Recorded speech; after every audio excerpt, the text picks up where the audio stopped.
without further ado, I just wanted to invite my Territory colleague, the Honourable Nigel Scullion, and co-host of this event, to make some remarks. Thank you.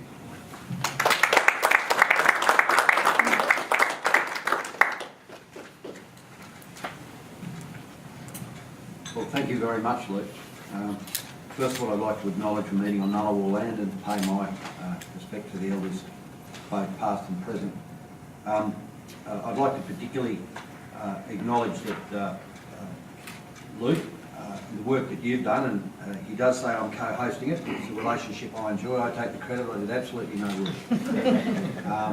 And I'd like to say this doesn't happen without this sort of leadership, mate. So congratulations. I'd like to acknowledge all the dignitaries that are here today, and I'd like to also acknowledge the relatives of the veterans who have come here today, and other people who are assisting us in remembering this important event. So, one of the most remarkable things about this event is that through my life I've learnt more and more about it.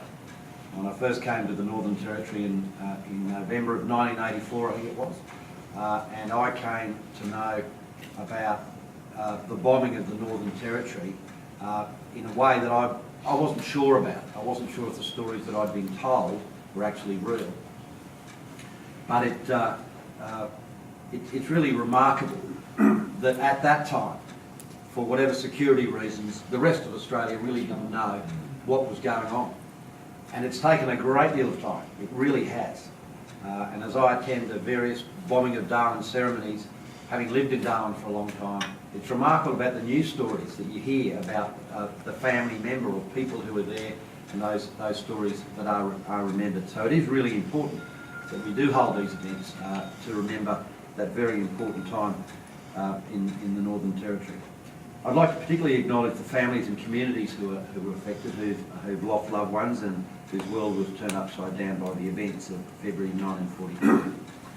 So all of the bombings that occurred in the Northern Territory, the bombing of Darwin is to this day the largest, single most destructive attack ever mounted by a foreign power on Australia.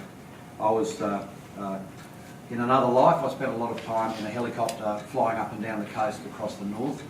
And one of the things that is you get used to, but it's remarkable that from the air you can still see that there was a lot of activity. There are a lot of aeroplanes within sort of 800 metres of the coast who either try to use the mudflats and didn't get it right, or whatever the stories were. But you wouldn't say littered, but you don't have to go far to find some evidence that is still there today, that there was a battle, an air battle above the coast of the Northern Territory.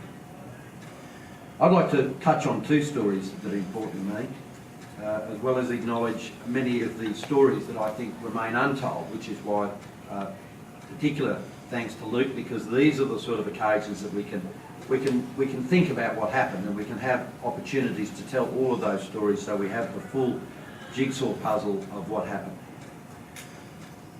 Firstly, the story of the Patricia Cam. Now, the Patricia Cam was just a busted sort of tuna boat, began its life, and one of those things with boats that just ended up in the Northern Territory assisting both in minesweeping operations originally and then supporting the Coast Watcher crews. So early on the morning of the 13th of January 1943, Patricia Cam left Darwin with a crew, and particularly Mr Kentish, the chairman of the Methodist Northern Australian Mission, and 5 Aboriginal personnel. So they were coming past a place called the Cumberland Strait. The Cumberland Strait is a place that I fished. It is a very treacherous piece of water, and it's a place that when I first went to the Wessel Islands and I met with the families there, and there was nobody else there. It's difficult to imagine the circumstances where a group of 14 people, none of which spoke English, any English whatsoever, and me, who had absolutely no Yulin Mutha at the time. But as two families that were in the area, we sat down and we sort of made do.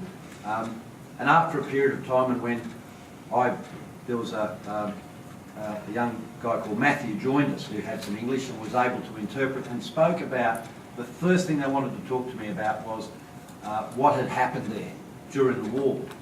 which I found not incredulous. These are credible people, but I found why hadn't I ever heard about this? And it was the story indeed of the Patricia Cam. So early in that morning, on the 22nd of January, and as they described it to me, they heard the plane, and at the same time they felt the bomb.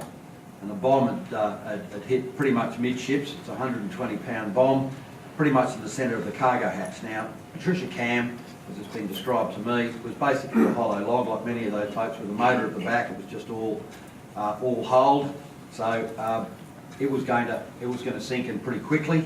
All the survivors bunched in a pretty small area. The plane returned and dropped a 7 bomb. The second bomb, basically in the centre of the survivors. It killed able seaman Edward Nobby and 2 of the Aboriginal passengers there, Ginny Puller and Jim and Boy Yunupingu. Now, I know Warren will recognise those names, but those names continue in the Yunupingu family, particularly for that reason. Now, these brothers, members of the very wide Yunupingu family, myself and Warren and others have shared a great history with, for those people who have been in the northeast Arnhem Land. They were tragically killed, serving their country and protecting their territory. Reverend Kentish, the plane landed, and it was a relatively calm day, and the seaplane landed and beckoned a few people hanging on some of the flotsam to come over. They weren't keen. The seaplane came and took Reverend Kentish at pistol point, and Senator Kentish went away on the plane. The remainder, with the leadership of a guy called Paddy from Milingimbi, basically got the flotsam together. Sadly, 2 of them went missing. They just got too far away. It's a terrible place to be in the water. And Paddy managed to make a raft out of all the flotsam, tied it together with what they could, and they paddled south to a little place we called Pidu Bay. And as they described it, this is where they made the camp, and they rode in the sand, and they waited there until people came to help them out. Now, Reverend Kentish was executed in Dobo on Pupuaru in 1943. So, while that's a terrible story of war, and that's what war is about, it's terrible. As I talk to the Yunupingu family, you talk to them about matters, about reconciliation, they said, well, that was a war, that's then, and that's over. That's what happens at war. And it was really interesting to talk from a family and a community of warriors, that was their attitude. These were warriors, they came here, that's what warriors do, they went away, we're not at war anymore, and so we don't have a problem with the Japanese at all. And I thought, to myself, a remarkably pragmatic approach as a warrior caste. So the other story I'd like to raise with you is the extraordinary tale of Margaret Somerville, a missionary who led in 1942 an exodus of children from Croker Island. So to avoid the Japanese bombing of Croker Island, because everybody was aware there are planes flying over and they're bombing things. They're bombing a house, or they're bombing a boat, or they're bombing a group of people. So people were greatly concerned.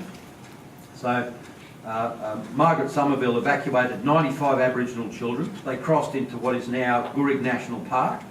And then some of the very, very hardest country to traverse, even with the modern equipment. I spent a lot of time with a young bloke in that country. It is tough country, as people from the Territory will know. They went back, they travelled south, crossed much of what is now Kakadu, into Pine Creek, and then to Alice Springs, then on to Sydney, Adelaide and Melbourne. So Margaret actually defied the orders to evacuate the island without the Indigenous children that were in her care, and said she wasn't going to leave without the kids. This is just a remarkable story. It inspired many of the next generation, including the mother of one of my staff here at Parliament House, who was named Margaret after this great woman. Of course, that's Kerr, who's her daughter. And Warren, you may not know, but that's Margie, who runs the health centre at Goombalanya. So these personal stories show how deep the impact of these bombings were. They caused great tragedy. that showed the best of the Territory and the great spirit of Territorians. I'd like to acknowledge their stories, their legacies, and it's important that we mark these stories and legacies and all who were impacted by these terrible events. And I think it is important I tell you these stories lest we forget. I'd like to introduce the Minister for Veterans Affairs, Dan Tehan.